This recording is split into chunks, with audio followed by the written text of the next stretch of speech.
Our countdown of the 100 greatest video games of all time continues now, and if you've been watching the show regularly, you've seen some pretty big titles come your way the last few days. How could we possibly top it? I'm going to tell you how we could top it. One word, Tetris in at number 14. This was, I think, possibly, if we had to kind of stack the most addictive video games of all time, this would probably be right up near number one, don't you think? You know, I would guess that I could probably walk out into the street and I'd wander for hours before I found anyone who had never played Tetris before. And you and I've talked about this.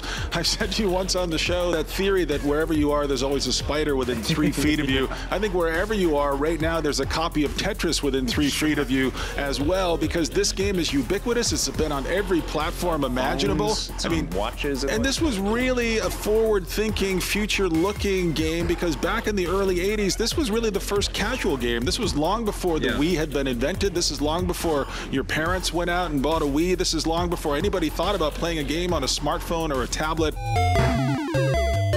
This is the first casual game in history, I would argue. Yeah, and it's a puzzle game, but you know what? It's so ubiquitous and it's so prominent and prevalent in the puzzle universe that people clone it. It's like the Kleenex of video games, you know? It's such a synonymous with the brand, you know? This almost sounds disparaging, but I know you mean it as a compliment. They tried to make sequels. You can flash it all up you want, but the best version of the game is still on the Game Boy. I mean, the Game Boy 1, the pack-in thing that came with the machine. If you're wondering why portable gaming has become so prevalent, it's this because this is the game that launched 1 million Game Boys and actually made Nintendo very, very rich, made them so rich that they could afford to have one good console followed by one bad console followed by one good console again. Or some that sold and some that didn't. Yeah, I mean, this made them so rich that it didn't matter anymore.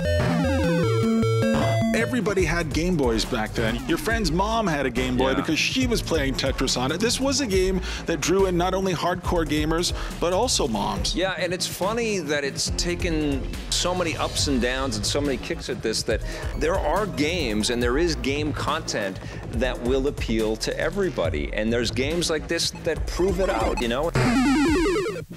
And the rights of Tetris have been kind of crazy and skewed and cut up in all kinds of different ways. Alexei Pajitnov, who was the guy that invented the game, didn't actually start making royalties on the game until he created the Tetris company back in 1996. But, you know, different game companies have sued other companies because they said they have owned the rights to it.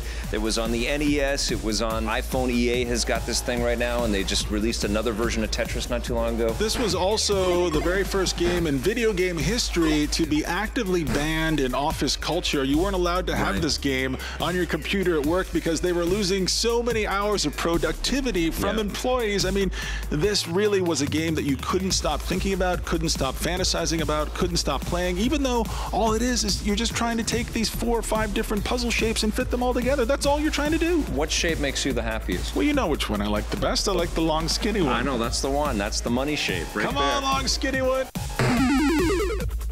Come on! Tetris, we love you. We can't stop thinking about you. We've tried. We cannot stop thinking about you. You are number 14 on the top 100 video games of all time list.